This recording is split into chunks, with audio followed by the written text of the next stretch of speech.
ইবাদিয়াল্লাযীনা আসরাফু আলা আনফুসিহিম, হে আমার বান্দাবান্দি, আমি আল্লাহ তোমাদেরকে সৃষ্টি করেছি, সুতরাং আমি তোমাদের রব, আমি আল্লাহ ছাড়া তোমাদের ইবাদত বন্দেগী করার মতো কেউ নাই।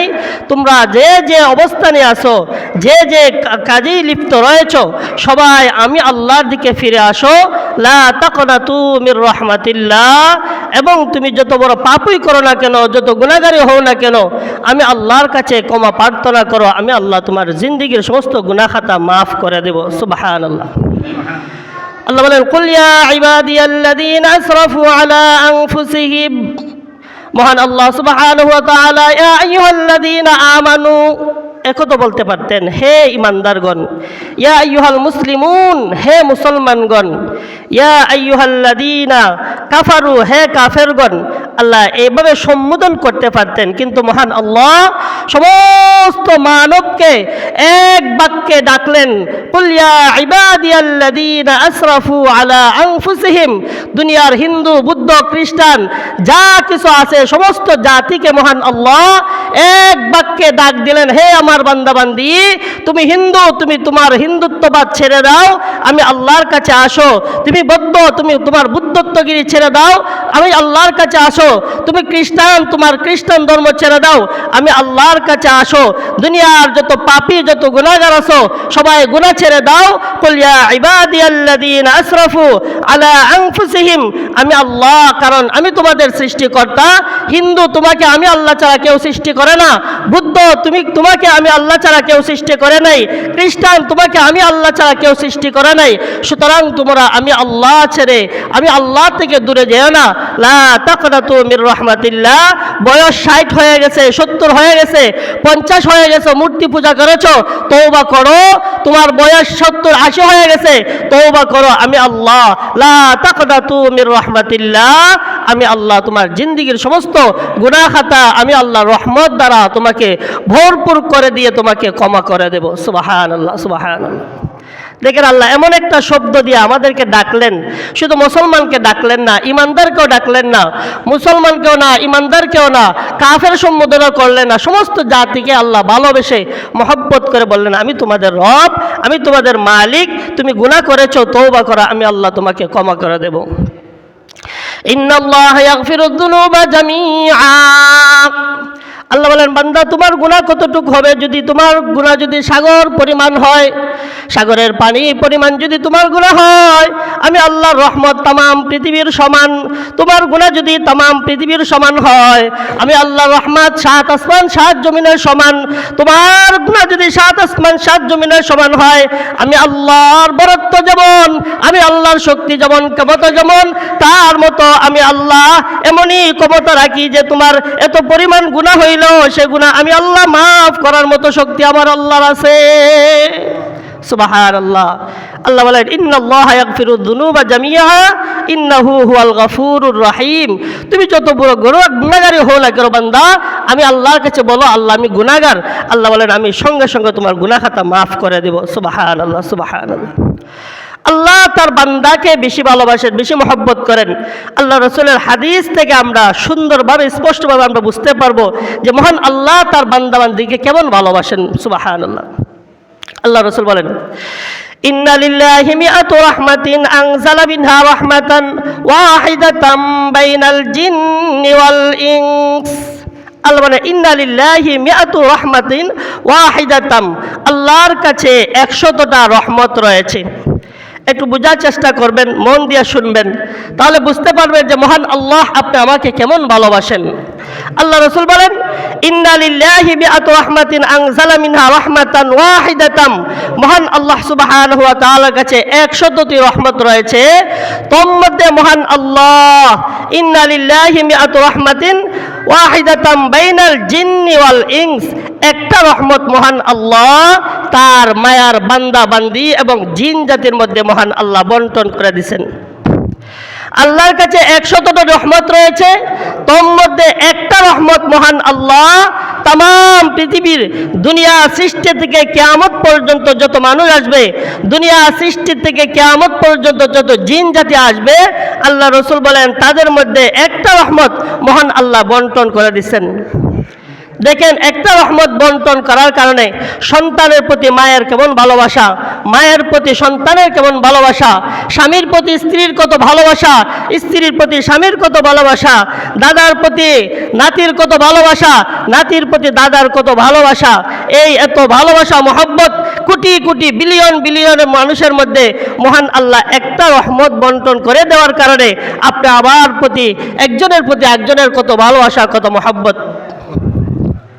আল্লাহ রাসূল বলেন, ইন্না লিল্লাহি মিআত রাহমাতিন আনজালা মিনহা রাহমাতান ওয়াহিদাতান বাইনাল জিন্নি ওয়াল ইনস ওয়াল হাওয়া ওয়াল বাহাইমি ওয়াল হাওয়ামি বিহা ইয়াতাআতাফুনা বিহা ইয়াতারাহামুনা বিহা তাআতিফুল ওয়াহশু আলা ওয়ালাদিহা।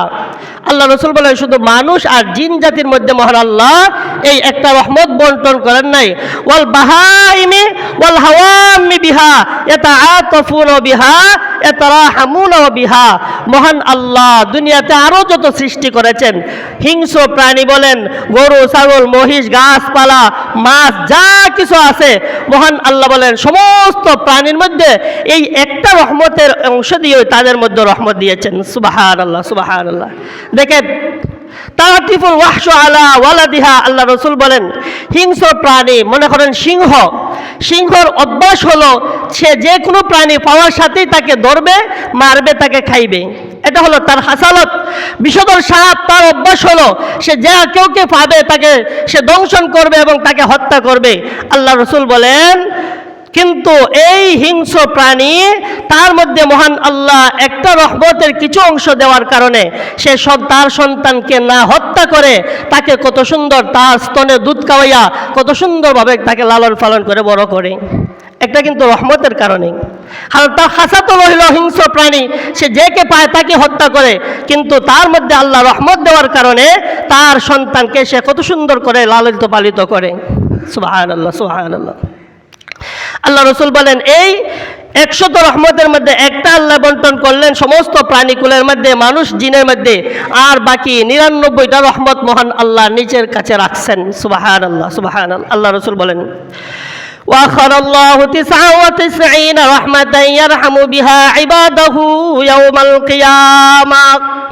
আল্লাহ রাসূল সাল্লাল্লাহু আলাইহি সাল্লাম বলেন, আখারাল্লাহু 99 রাহমাতান ইয়ারহামু বিহা। মহান আল্লাহ সুবহানাহু ওয়া তাআলার কাছে 99টা রহমত রেখে দিয়েছেন। মহান আল্লাহ একটা রহমত तमाम পৃথিবীর মধ্যে বন্টন করে দিলেন। 99টা রহমত মহান আল্লাহ তিনি তার কাছে রেখে দিলেন। কিসের জন্য রেখে দিলেন?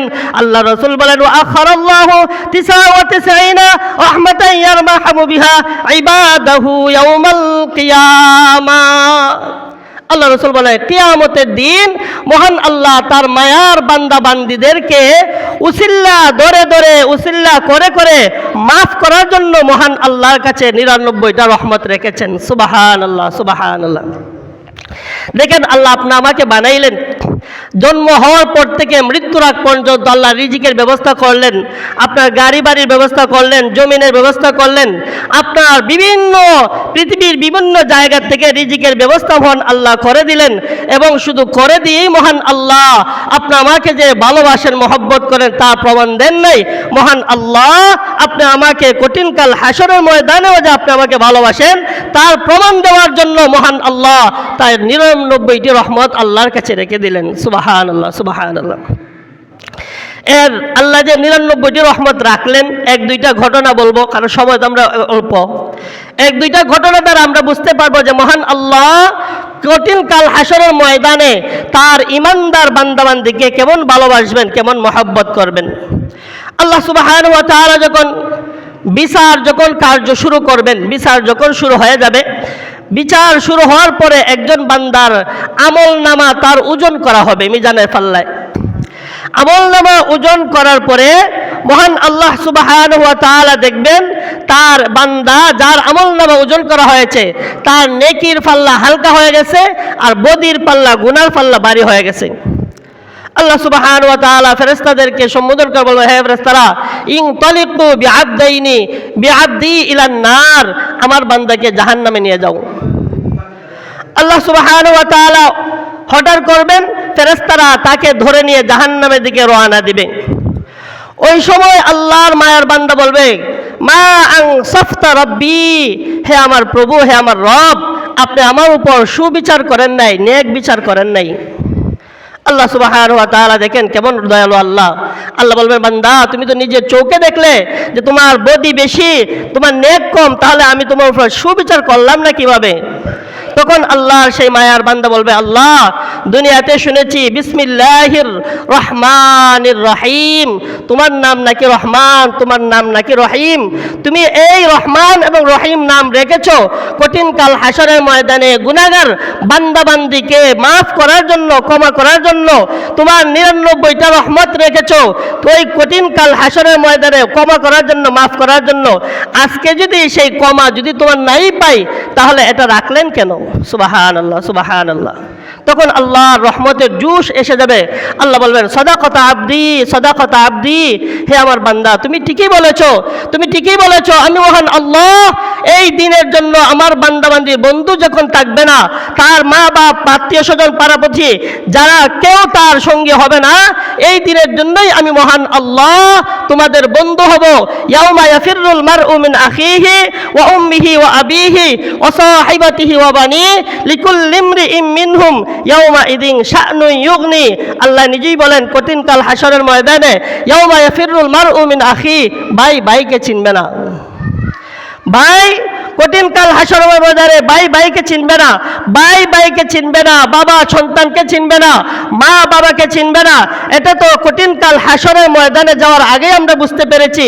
কিছুদিন আগে যে করোনা হয়েছিল, করোনার সময় বাবা মারা গেছে, সন্তান তার বাবার লাশের কাছে গেছে না, তার করোনা হবে মনে কইরা। তাহলে কঠিন কাল হাসরের ময়দান কত ভয়াবহ অবস্থা হবে, এই দিন তো অবশ্যই কেউ কেউকে চিনবে না। আল্লাহ নিজেই বলেন, ইয়াউমা ইয়াফিরুল মারউ মিন আখিহি ওয়া উম্মিহি ওয়া আবিহি ওয়া সাহিবাতিহি ওয়া বানি। সন্তান তার বাবাকে চিনবে না, ভাই বোনকে চিনবে না, স্ত্রী তার স্বামীকে চিনবে না, বন্ধু তার বন্ধুকে চিনবে না, সবাই তাকে অস্বীকার করবে। আল্লাহ বলেন, সাদাকাতা আবদি, বান্দা ঠিকই বলেছো। ওই কঠিন মুহূর্তে, কঠিন দিনে আমি আল্লাহ তোমাদের বন্ধু হয়ে সাহায্য করার জন্যই আমি মহান আল্লাহ আমার কাছে 99টি রহমত রেখেছিলাম। আল্লাহ বলবেন, ইনতালিক বিআবদি ইলাল জান্নাহ, হে আমার ফেরেশতারা আমার বান্দাকে জান্নাতে নিয়ে যাও। সুবহানাল্লাহ, সুবহানাল্লাহ। এই হলো মহান আল্লাহ আপনি আমার প্রতি রহম, আপনি আমার প্রতি ভালোবাসা, মহব্বত। এই মহব্বত ভালোবাসা পেতে হলে আপনাকে ঈমানদার হতে হবে। আবার কাফেরকে মহান আল্লাহ বলবেন না যাও জান্নাতে নিয়ে যাও, আর কাফের আল্লাহর সামনে দাঁড়ায় এই কথা বলতে পারবে না, মা আনসাফতা রব্বি, আল্লাহ আপনি আমার উপর জুলুম করেছেন, এই কথা বলার সুযোগ থাকবে না। এই কথা ওই ব্যক্তি বলবে যে বিন্দু পরিমাণ লা ইলাহা ইল্লাল্লাহ মুহাম্মাদুর রাসূলুল্লাহ, যে জীবনে একবার আল্লাহর সেই কালামুল্লাহ শরীফ, কালাম আল্লাহর উপর ঈমান এনেছে এবং এর উপর অটল থেকেছে, আর মৃত্যু সময় তার জবান থেকে বাইর হয়েছে লা ইলাহা ইল্লাল্লাহ মুহাম্মাদুর রাসূলুল্লাহ সাল্লাল্লাহু আলাইহি ওয়াসাল্লাম, ওই ব্যক্তিই কঠিন কাল হাসরের ময়দানে মহান আল্লাহ সাহায্য পাবে। এই জন্য আপনি আমাকে ঈমান নিয়ে যদি যেতে হয়, তাহলে অবশ্যই নামাজ পড়তে হবে। নামাজ ছাড়া কোনো ব্যক্তি ঈমান নিয়ে দুনিয়াতে যেতে পারবে না। আপনি নামাজ ব্যতীত সমস্ত আমল করেছেন, হজ করেছেন, যাকাত দিয়েছেন, মানুষের উপকার করেছেন, সব করেছেন, কিন্তু আপনি নামাজ পড়েন নাই। আর নামাজটা হলো মহান আল্লাহ সত্তার, সেটা আল্লাহর হক, যিনি আপনাকে সৃষ্টি করলেন, আপনাকে তো মায়া মহব্বত করেন, ওনার হকই আপনি আদায় করলেন না। বাকি সমস্ত দুনিয়া